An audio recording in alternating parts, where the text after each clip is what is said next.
Not yet. Yeah, there you go. Well, hello everyone. Welcome to Talk Math with your friends. It's my pleasure to introduce Alicia Prieto, Professor of Mathematics at Youngstown State University and Associate Director of Project Next. Thank you so much. So yeah, I'm a math professor and I do applied math. And before I start, I wanted to honor the land that I stand on. And I am going to butcher the names of these tribes because I butcher the names of everything. But we stand on the lands of the Shawnee, the Miami, the Erie, Ottawa, Potawatomi, and how the Nosawini Confederacy. That at some point were tribes that lived in this land. And I also want to honor my ancestors because I am from that part of Mexico, which doesn't tell you much because I didn't put all of Mexico there, but from the state of Jalisco, and my ancestors are Coras and Huicholes, and those are the people that inhabited the part of the country that I'm on, that I was born in, and that's that for that. So this is a Talk Math with your friends talk, not a Talk Math at your friends. So I am going to be like an English learner and be super annoying and ask that everybody talks with me. So I want to talk a little bit about me and how like I started getting involved in math and how I started doing things. And I have a point, but I won't tell you till the end. But when I was growing up in Mexico, when I was in 6th grade, I was a lot like Drew's daughter. I was like extremely shy, super curious, but very shy. And when you go from 6th to 7th grade, in Mexico, you go like from elementary to middle school. And before middle school started, I had to go to these, well, I didn't have to, but my mom placed me in this like program to get you regularized with math because I wasn't very good at it. So I had to take 2 weeks of like math and Spanish camp to be like with the other kids. And this math camp was led by the guy who was the coach for the state math Olympiads. Even though I was really shy, the class as a whole was like ridiculously loud and obnoxious. So at some point he got really mad at us and gave us a problem that was similar to what BK was talking about before the talk. He gave us a problem with lights. So you have like 100 lights with a bunch of switches and 100 people come into the lights, and then the first person would like turn all of them on, and then the second person would go and only the even ones would turn up or down, whatever it was. And then the third person, and he wanted to know which ones would remain on. And like I started doing, like everybody was like doing the whole exercise, and I was like, no, there has to be an easy, lazy way of doing this because I'm not gonna go through all of that. And also he told us we couldn't go to recess before we got this done. So it's like, I'm on it, we're gonna get it done. And he really liked the way that I told him. I didn't know what squares were because I was really bad at math, because you should know what a square is when you're in 7th grade, but I didn't. So I just knew that there were some special numbers, and then I was like, oh, they're numbers that, you know, there's another number that you can multiply by itself and it gives you that number, not knowing that that's what a square means. But anyways, like I figured out like, oh, these are the numbers, and he was impressed, and he was like, okay, so you come to the math club from now on. And the math club was populated by a bunch of high schoolers and me, and they were all like, they had done math Olympiad, like math competitions for a while, and they all do a lot of things, and I didn't know algebra. So for the longest time, my teachers, to make me do algebra, they would change all the x's for little houses and trees. You'll be ashamed that that's what happened. But if they put an X, I was like, no, I'm not doing that. That's too hard. But if they put a little house or a tree, I'm like, oh yeah, that makes sense. Let me tell you what the answer is. So a little tip, if you ever have to teach elementary school and you want them to do algebra, as long as you put houses, or like all the Facebook thing is with the hamburgers and the little, like, you guys seen those things? Like that's what they had to do with Alicia, because she would refuse to do anything with X's or like Y's. Yeah. So, but back then, like I did like Math Olympics for 5 years, and I was like, the only woman in a group of like 29 men, and the one that was the youngest, and the one that nobody expected anything from. So it was a very comfortable place for me since very little, like that place where nobody's expecting you to know things. So if you do, that's very wonderful. But if you don't, there's no pressure. So I've always enjoyed that part where you're just the person that gets the chance to learn a lot, but doesn't really know anything. So I'm really okay with not knowing stuff since very little, because that's always been the case, and I'm okay with that. And that's like it's a weird place to be, but it's also like a fun place to be. So, I did 3 years of my undergrad in Mexico, and then I came to the US for like a research experience in which they put me in a bio lab, in a neuroscience lab, and then told me to slice brains. I had no clue what that had to do with math, and we never did anything. Oh, they were brains from rats. They were not brains from people. Oh, also, I know that you guys are going to be posting like comments about turkey sandwiches, but for this talk, you have to use the actual Nahuatl word that we use in Mexico to refer to turkey, which is not pavo, because that's in Spanish, is guajolote, and Brian has that spelling. So if you want to talk about sandwiches while I'm talking, they better be guajolote sandwiches. So that's just a reminder there that we're doing guajolote sandwiches.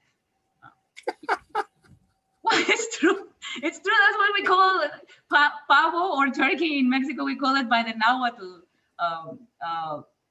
word for it. Like we do a lot of other things. We always use we have a lot of like pre-Hispanic language mixed in our language. So that's where those are the rules for today's turkey sandwiches.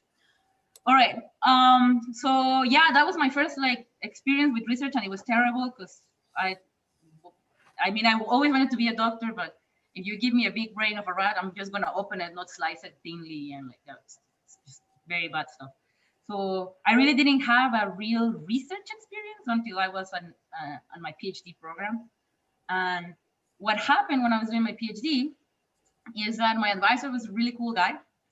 And the only thing that he did when I said, I want to do research, like the first semester I was there on my PhD, and he said, okay, come with me and sit on my meetings with other people. So I sat with him when he met with like biologists, and he met with ecologists, and they were talking about soy plant and some sort of like disease the soy plant has. And they wanted me to model the spread of the disease, and I don't eat soy and could not care less if the soy in the entire world like disappeared. So like I was like not very passionate about that. Then he came. There was another biomedical engineer, and he came and talked about medical implants. So he was trying to figure out when they get, like if you can coat it with a different protein to get better immune response so that they don't get that many rejections. And those were things that he was testing it on rats, but they were putting them in hips. So because again, and I'm going to insist because nobody is talking, or at least nobody is talking, not chatting on the thingy, and you should talk and ask stuff. We're trying to figure out what the tofu version of guajolote would be. Of guajolote tofu version? Yeah. So if it's not the tofurkey, like, yeah. Oh God, tofu. Guajolofu? Waffalofu. I like it. Waffalofu is good. I agree with that one. I think Courtney got it. It's waffalofu. Your word has been approved.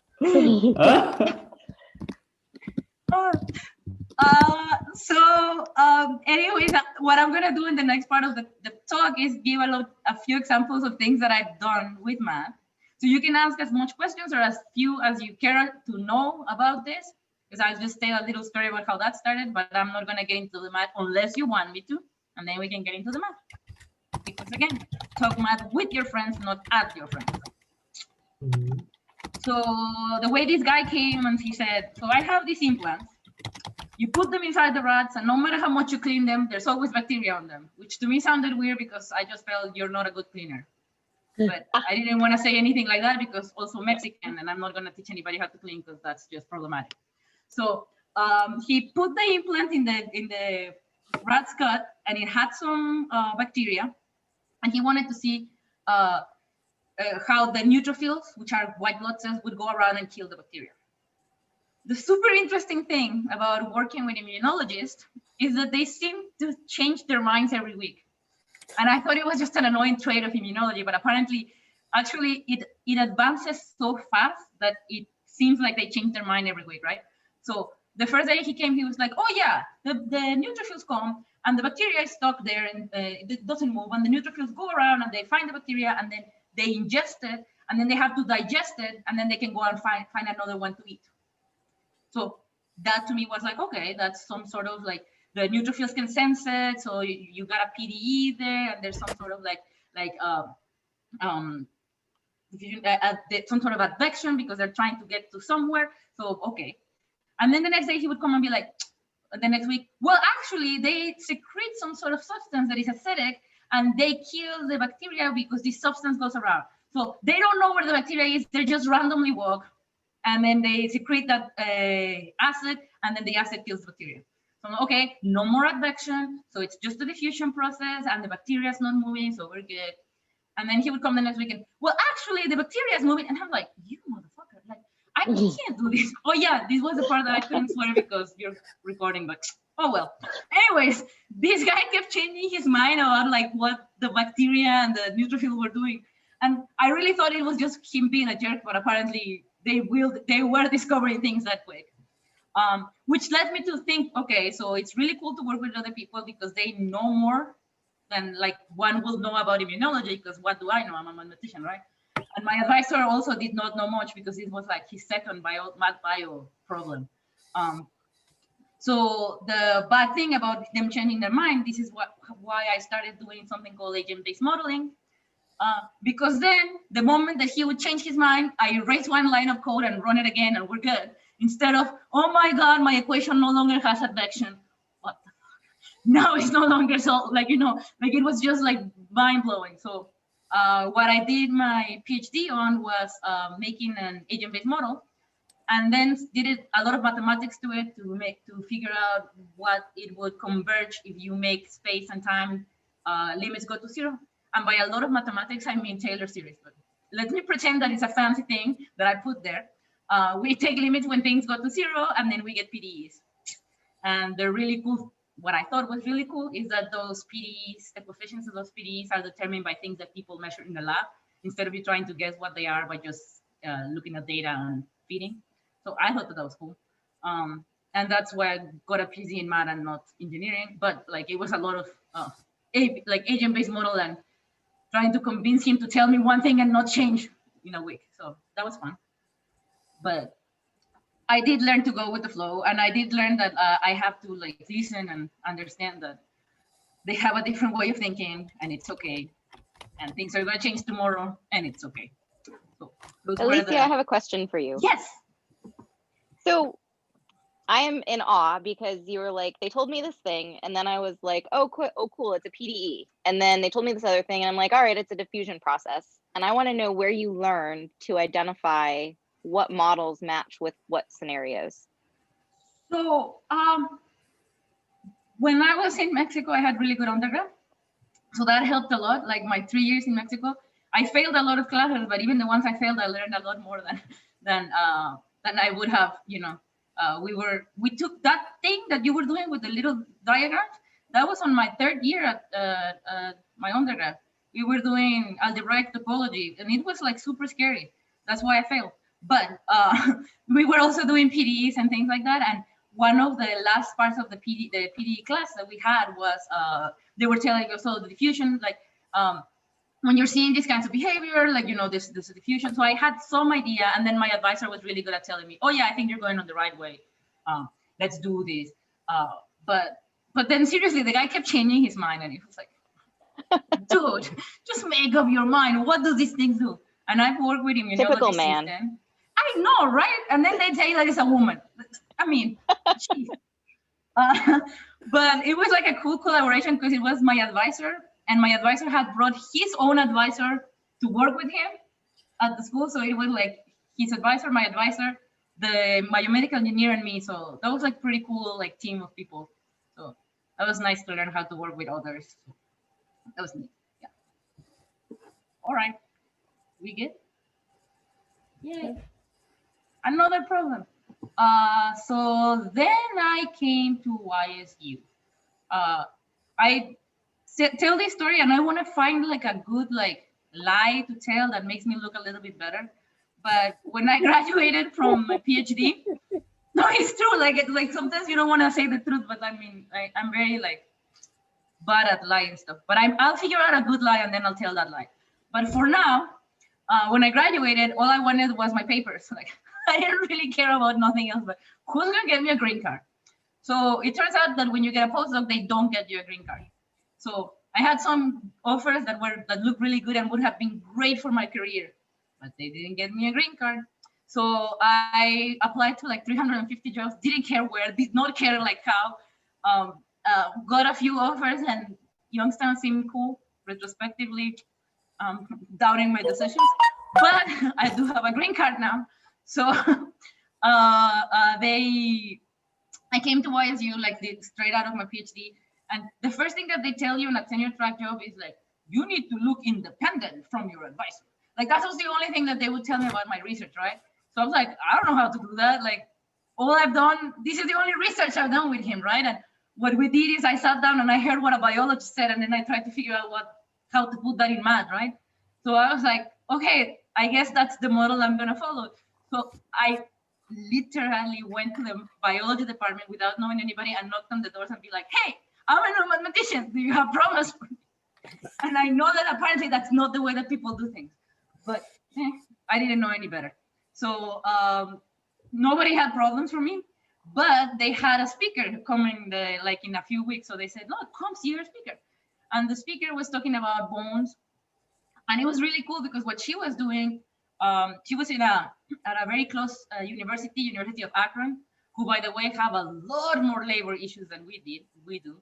They had, they just fired like 100 of their tenured faculty. So yeah, but yeah, before that, she was in the biomedical engineer department, and she had this super cool lab. And what she was doing is she was trying to figure out if she could isolate certain cells in your bone and figure out what they do. And she was doing it in very, very, very small areas because her goal was to send one of those to the space station and see what happens there. Because I don't know if you've ever heard, but apparently your bones don't, like, if you go on space, you come back and you have no bones. Or I mean, yeah. The density of your bones has changed a lot. No bones, no.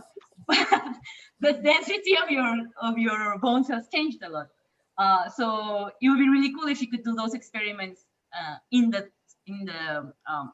space station. So that was her goal, and she invented this like chip. It was a lab on a chip. So it was really cool, but it was a really small area with a very few cells, so perfect for agent-based modeling. So we paired up and we started doing that, and that was really cool. That's the way that the research started.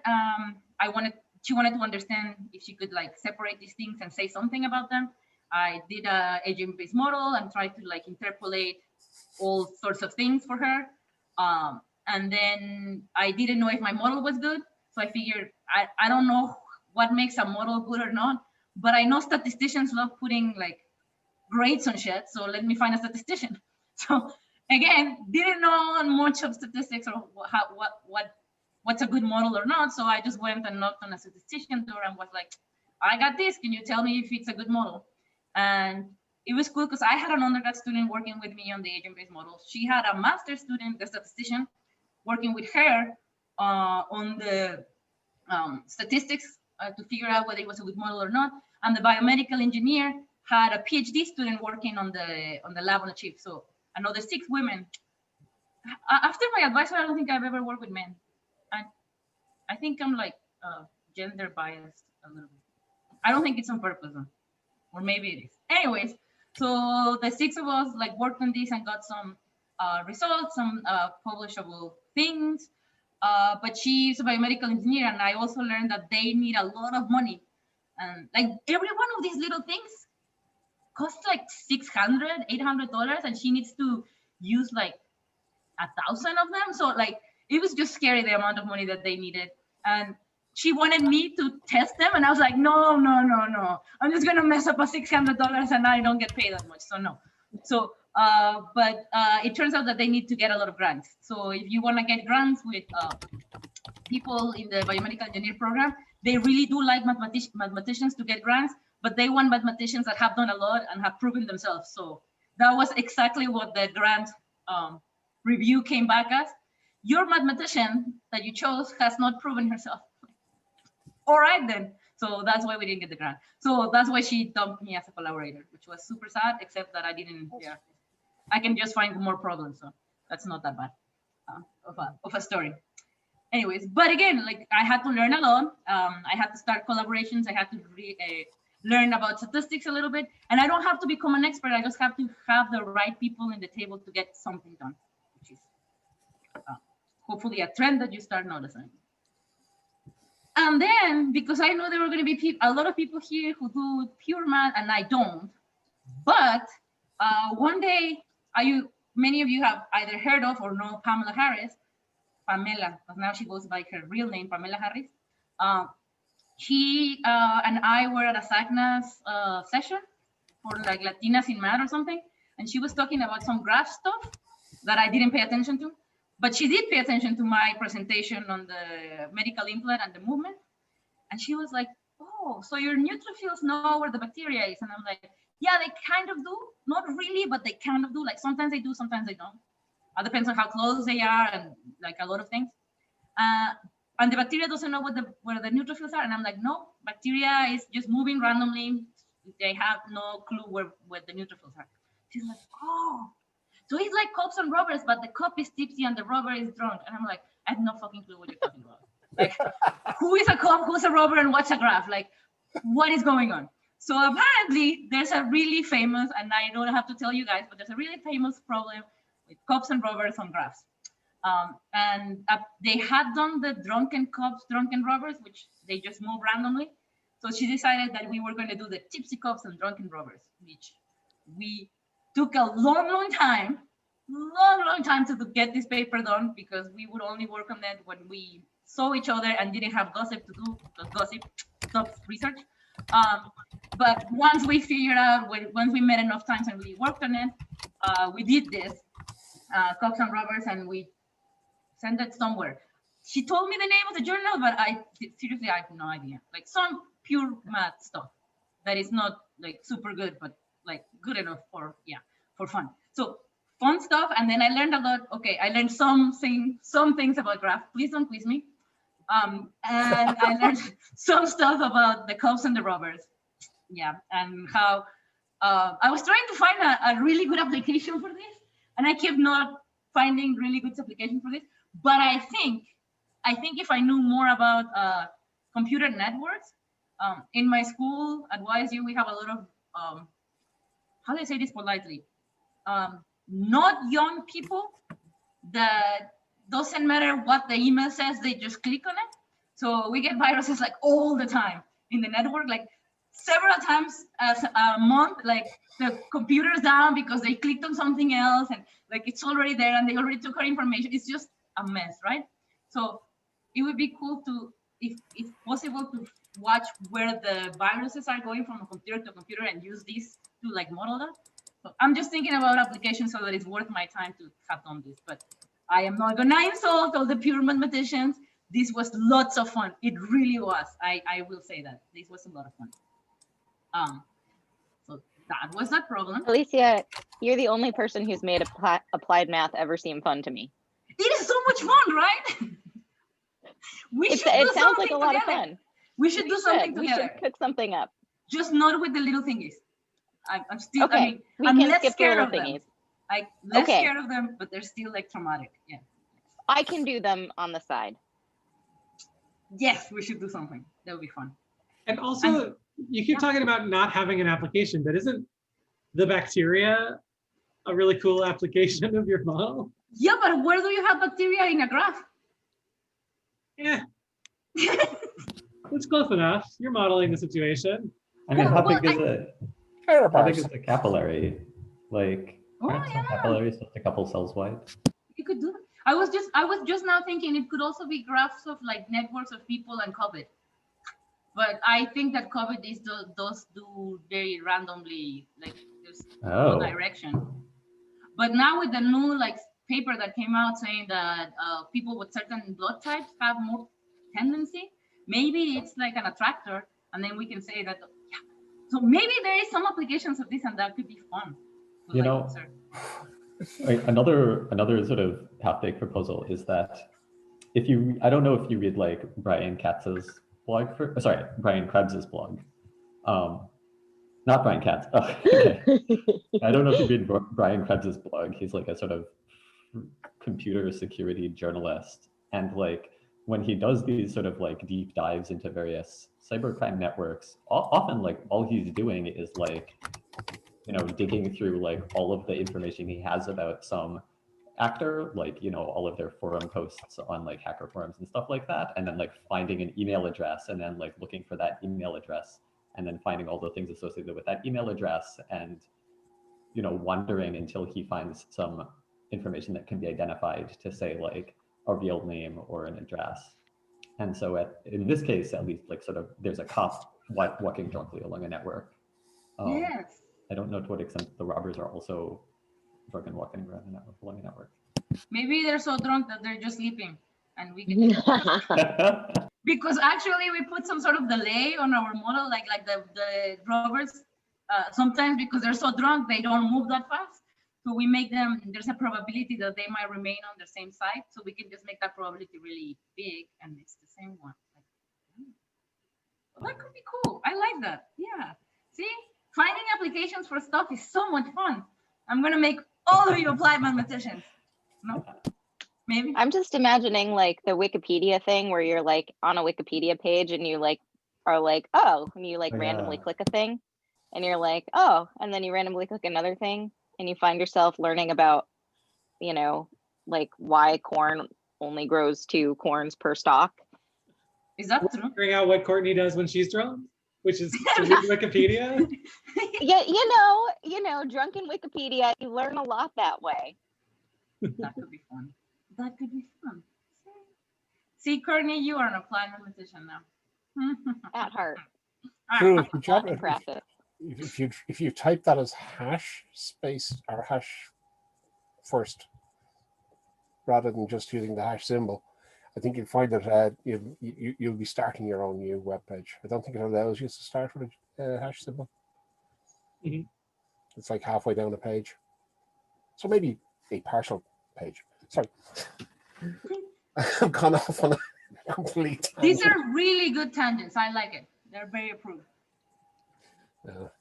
All right, another problem. So now I'm going to do another problem. And this one I put as a third because people always have a lot of questions on this one. So this one was another collaboration with a bunch of women. Oh, the previous one, I should say that this one was also done with Eric Inskov and one of his colleagues whose name is Sean, but I forgot his last name. So there's men in my that was all Pam that she decided to bring them in, but that's fine. This one, on the other hand, is 6 awesome women that we met in one of those AWM women research workshops. So if you are a woman and you are in the audience and you want to do research with like fun research with other women, these are super awesome workshops that you need to like keep in mind to look for. They are fantastic. The way that it started is they just assign you to a random person. They say that they take your whatever you choose in mind, but they really don't. But we started working with Janet Best, and she's at Ohio State, and she's super awesome. And what she does is she works a lot with sleep and circadian rhythm and things like that. And she was working with a sleep doctor, and I didn't even know that there was such a thing as a sleep doctor, but they are sleep doctors. And he's one of the most famous one, and he's at the Ohio Sleep Medicine Institute. And he is like a superstar. He's this guy, like everybody sleeps, and across species, like animals also sleep or like do weird things like hibernate and shit like that. So everybody thinks like, oh yeah, we sleep because we're tired, but that's not true. And nobody had come with a unifying theory of why across species we all sleep until this guy came. And in 2016, he published that paper that unifies why we all sleep, which I am not gonna ruin it for you unless you ask. And so we started working with him, the 5 of us, 5 other women, no, 6 women and him. So me, only 5 and him. And we made a couple of models for how we sleep and how the temperature that we sleep at affects our quality and quantity of sleep. The really cool part about working with them is that I was able to go to a bunch of sleep medicine conferences, which was super cool. And for some reason, they assigned me to do to be the biological person in the team. So I was the one that had to read all the biology papers. And I strongly recommend that if you have insomnia, get yourself a sleep study. Read that paper before going to sleep, because it's like they tell you, and the room was very dark and it was in this temperature and they had a little cover, and you start imagining those things and then you just fall asleep. There's absolutely no way you can read through one of those and don't fall asleep. So best medicine for insomnia, read papers about sleep experiments. It's just the best. But I did learn a lot, and I was at those conferences, and I learned so much about what it is to sleep when you're a baby and why people stop sleeping when they're older. And like, it's just so much fun. And we got some products on that. And again, we can talk about any of these projects at any point. We can go back, we can go forward. And Do you sleep better now? I do, but to be completely fair, I've always been a really good sleeper. Like if apparently I go to bed super early, which I mean, that's true. I go to bed super early. But if you wake me up at the middle of the night, I get super cranky and I don't remember what I do, but I do super nasty things. So Pamela and Selena said that one day I called them whores because they woke me up, and I said, "You fucking whores," in the middle of them waking me up, and I don't remember any of that. I was just asleep. So apparently I have some sort of sleep irregularity where, yeah, I get very violent if you wake me up. So yeah. Sleep Don't anger. share a room with me. Huh? Sleep anger. Sleep anger. Apparently it's a thing. Yeah, yeah. And I do get cranky. In one of our meetings, Selena had just had her baby. Like, her baby was 2 weeks old.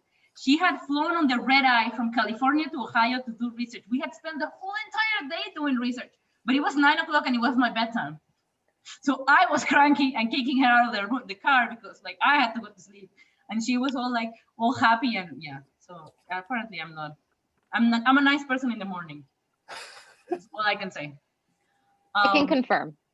Yeah, at the evening, not so much.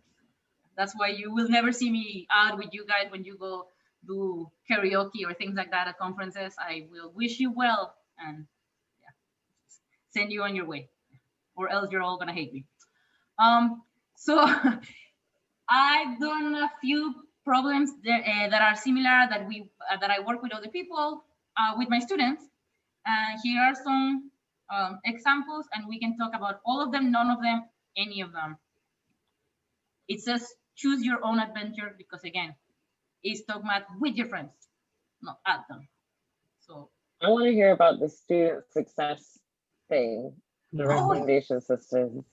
yeah, so like at some point I decided everybody's learning data science, so I should too. And the way that I learn stuff is I assign it to students. So I tell my students, we should do something with data science. That's all I told them. And then they went and we had a little grant, Pam and me with 2 students each.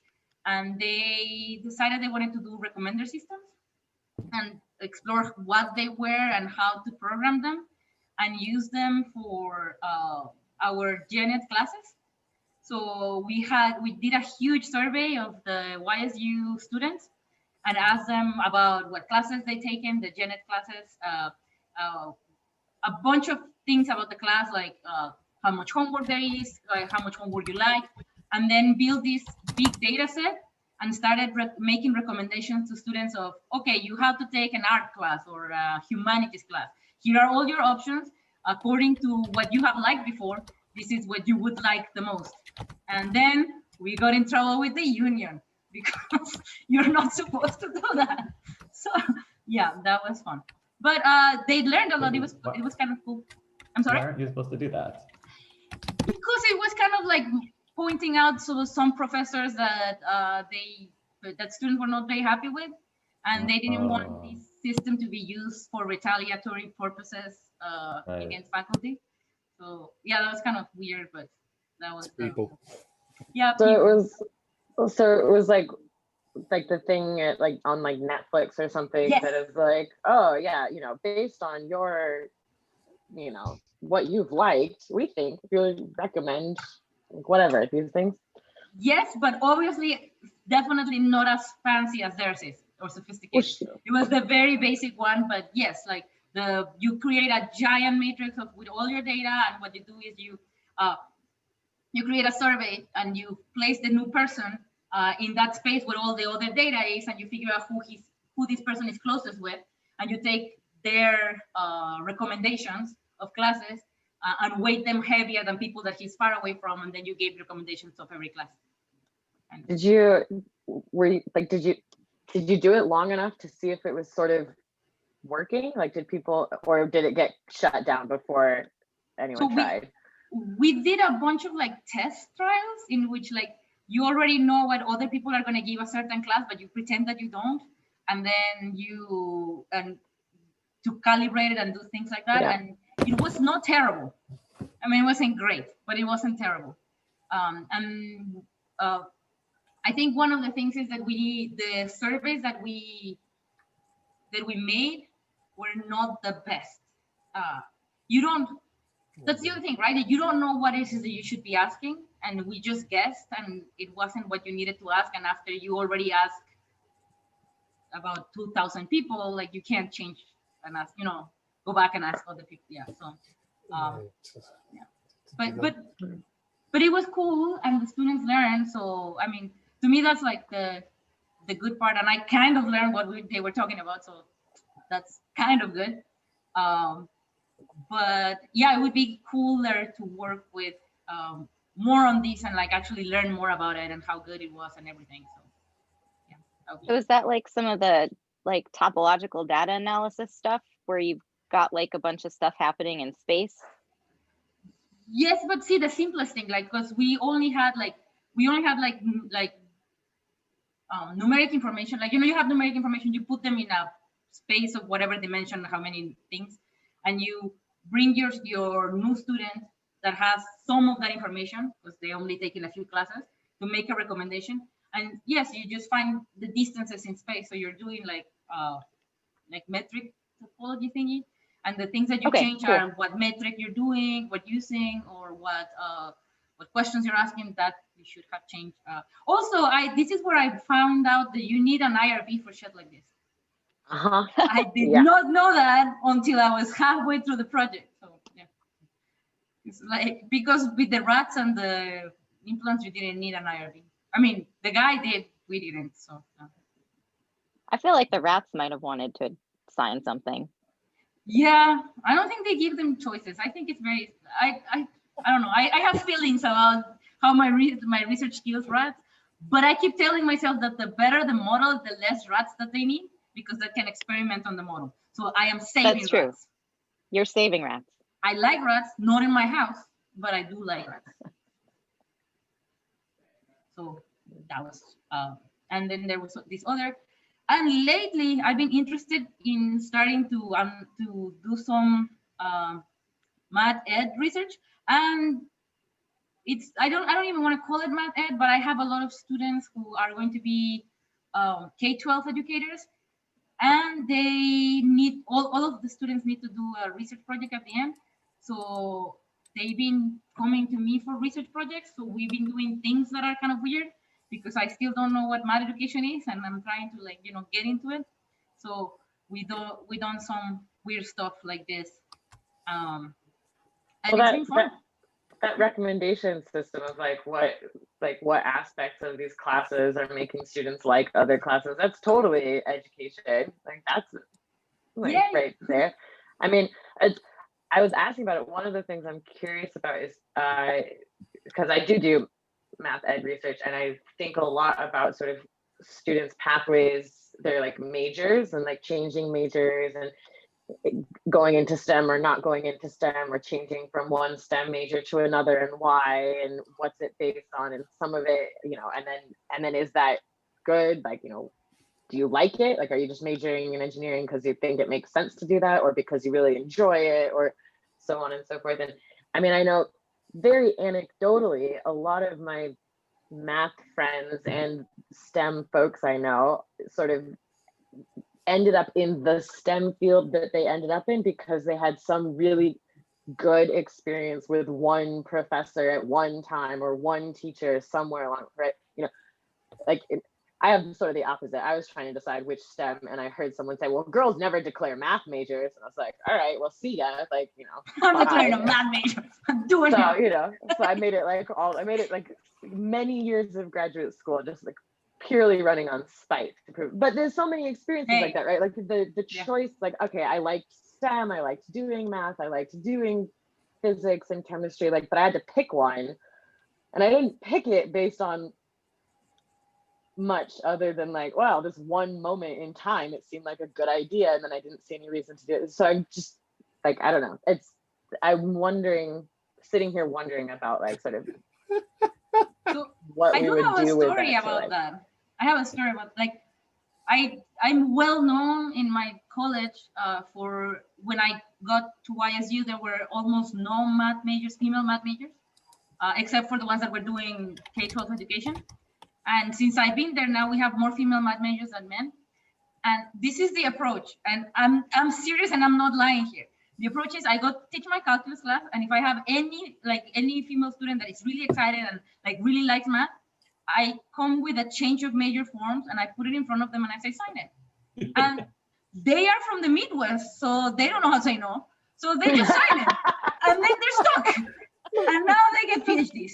So Yeah. I think it's a perfect approach. I mean, Yeah. they have talent. No, I do talk to them, but like seriously, many don't know that they don't want math because they think math is going to be teaching. And Yeah. they see us and they say, well, no, I don't want to be teaching. So yeah.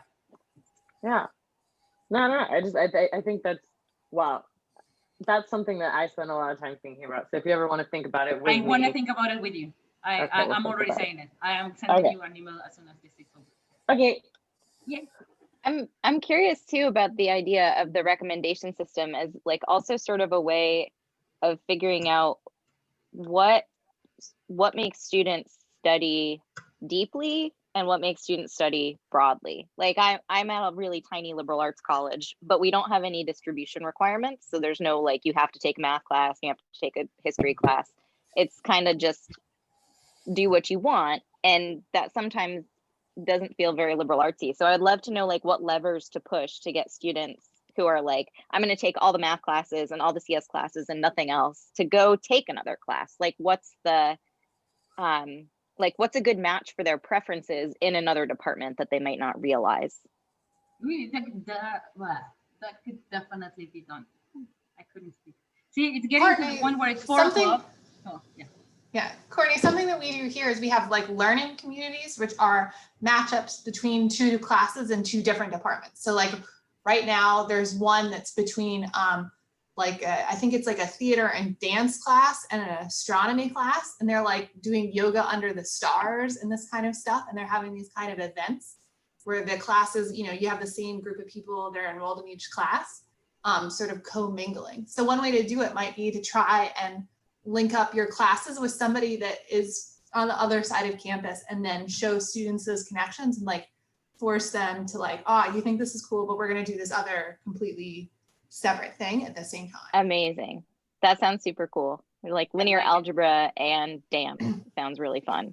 Right? Totally, right? So I think Transformations, right? Yeah. There's gotta be some like body transformations and shit. Yeah, and yeah. like, or just like, look, stretch. vectors. Like, yeah.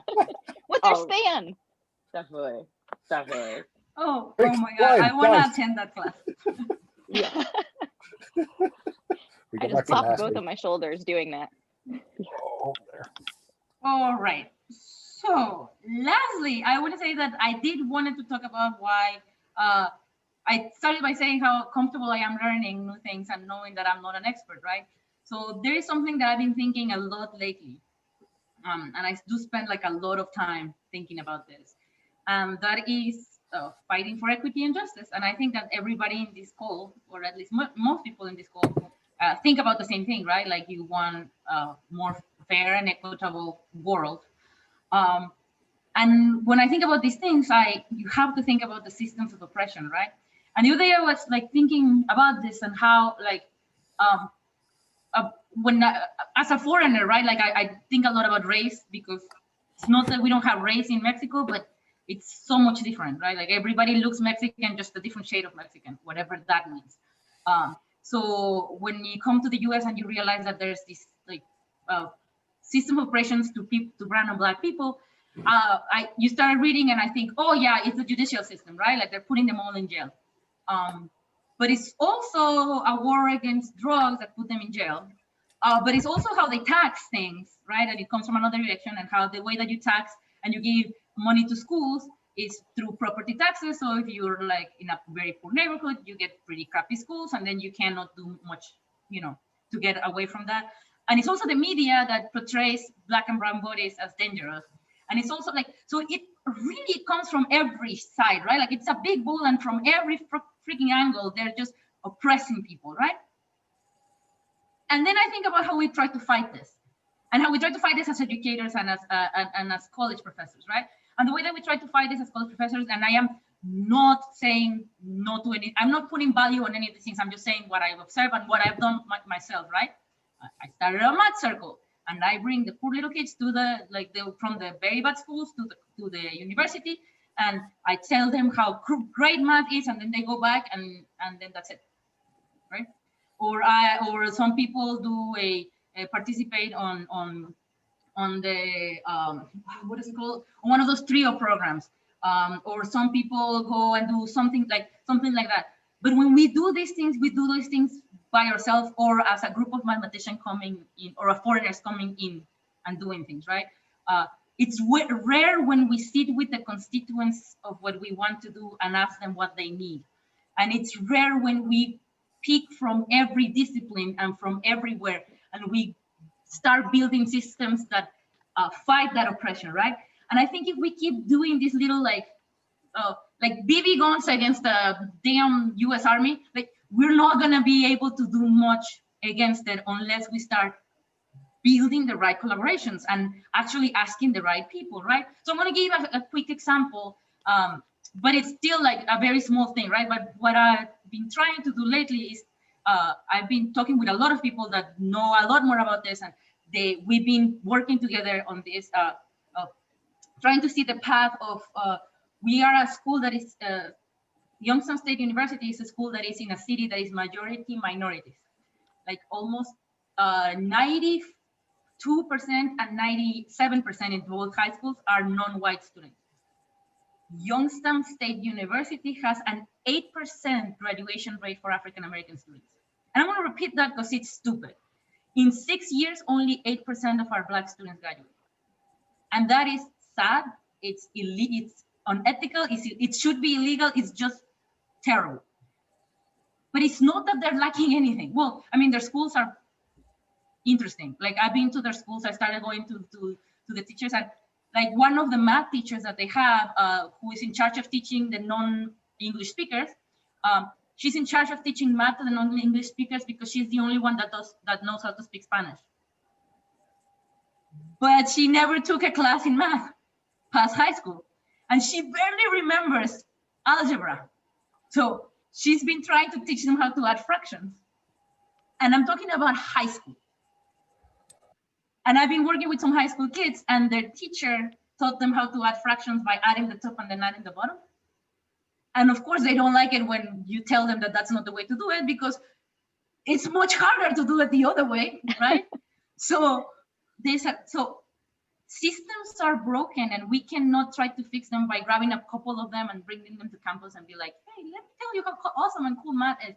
Like, which is what they did to me, right? Like what they did to me when I was growing up. They took me away from a place where everybody was not very good at math. They brought me to a place where people were good at math. And then I learned a lot of math, and they accommodated for my stupidity by writing little trees and little houses instead of X's and Y's. So like, yes, you can change lives, and they changed mine, and I am like really grateful, but we need power. So now we have people in the religious studies, in history, in English, in political science, in what is the one with the people?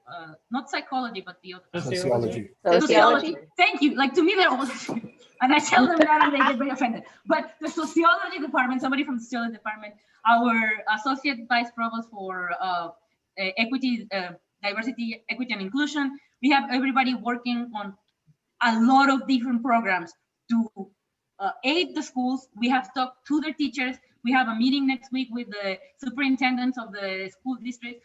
We need to start changing systems by building systems, and we cannot do it any other way. So because I have a lot of really awesome people here, I just wanted to be this my spiel of, if you want to make a difference, just remember that it's okay if we don't know how to.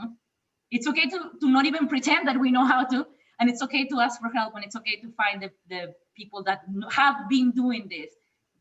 And let's not ever try to help people without asking them what they need, because this white savior shit, like even the non-white people do it. So let's not do that shit. And that's it. And I did finish on time. Thank you. Just on, I don't know anything about the program, so I have no idea if it's any good, but do you know anything about the Pomona College summer outreach math program thing that they have with the local high schools? Yes, so we're doing several things. So we are doing little programs for math, and then little programs for English, and then, but we're also like coming in the schools to work with the teachers. We're also doing seminars for the parents and for the, so, and by we, I mean, that is not me, like, right? Like now we just put a bunch of people and I don't have to do shit. Like I can only do the math part of things, right? But I know that there's a system behind me that is doing the English part, the financial literacy part for the parents, which is also really important. The connections with the, so it's a big system with a lot of different people included to do a lot of different things. So we are copying models for the math part. We're copying models of what Edge does, what Math Swagger did this summer, what the Pomona College thing. Like for the math thing, we're doing things like that. But it's not only that, like it's a lot of things happening at the same time, all coordinated together with the same goal, because that's what the oppression systems do, right? The only goal that they have is keep Black and brown people down. And that's the only thing that they need to tell each other. And they're all really good at doing that thing that they do. And they just can focus on that thing. So I just want to focus on the math and know that I have a backup of that system that can do all the other stuff. So that's great. It's great. Hey, my tough. Sorry. Is someone from Youngstown talking to the Ohio Outreach Initiative? No, thank you. Because I have not been paying attention. Oh, is that the thing that you guys have at OSU? There's also that. This is, it's complicated. We can talk later. But Youngstown sounds like they're actually doing things. Is the main thing. Well, Alicia, I just wanted to point out, mysteriously not here anymore, one of my current future elementary teachers, Latinx woman, was here for your talk, and was really, I'm really glad she took the invitation, because I think one of the reasons I'm happy to be at Long Beach is that we're really connected to the local schools, and so I think she's from the area and she's going to stay in the area, and so I just thanks for contributing to that for our local context too. I'm sorry, my internet kicked me out, but I'm back. BK was saying nice things to you and about you. Yeah. Oh, I think you inspired so one of my current students. Oh no, I was just gonna say that I pay people to say that. So if anybody wants to get in the payroll, like I just pay people to say good shit about me, and that's how you. Alicia, all you have to do is tell me how to get a good night's sleep, and I will sing your praises. You really, like, you're single one and a good night's sleep, you need to figure out when your circadian rhythm, like, you need to measure your circadian rhythm. So you want to fall asleep when your temperature is falling the fastest. So in that like sine curve where you have a, where the temperature is falling the fastest. And then you want to wake up when your temperature starts to rise. So if you measure your temperature, that's a good way of doing it. And for me, that's like seriously like at 8 p.m. So that's what I do. And I haven't used an alarm clock in maybe 10, 12 years. And all you need is a good cool environment, like about 69 if you were to sleep with nothing, or like about 69 with a cover, 69 with a cover, or 80 if you were to sleep with nothing. Yeah. And then no screens for an hour before you go to sleep. That's the hardest for people. Have a good routine. If you wanna like modify your circadian rhythm, a great thing to do is to take a bath before going to sleep, because then you're warm, and then you get out of the tub, and guess what happens to your temperature? It drops. Yeah. Or also go running. Nap after I shower. Now we have an answer. Yep. I thought it That's was because I normally shower right before bed. No. Also, like that's what happens to babies when you want to get your baby to go to sleep. You bait it, and then you bait him, her, not it. You bait them, and then they. You see why I should not have kids? I would refer to them as kids. Well, that's our hour in terms of our YouTube recording. So can everyone please join one more time thanking Alicia for being here?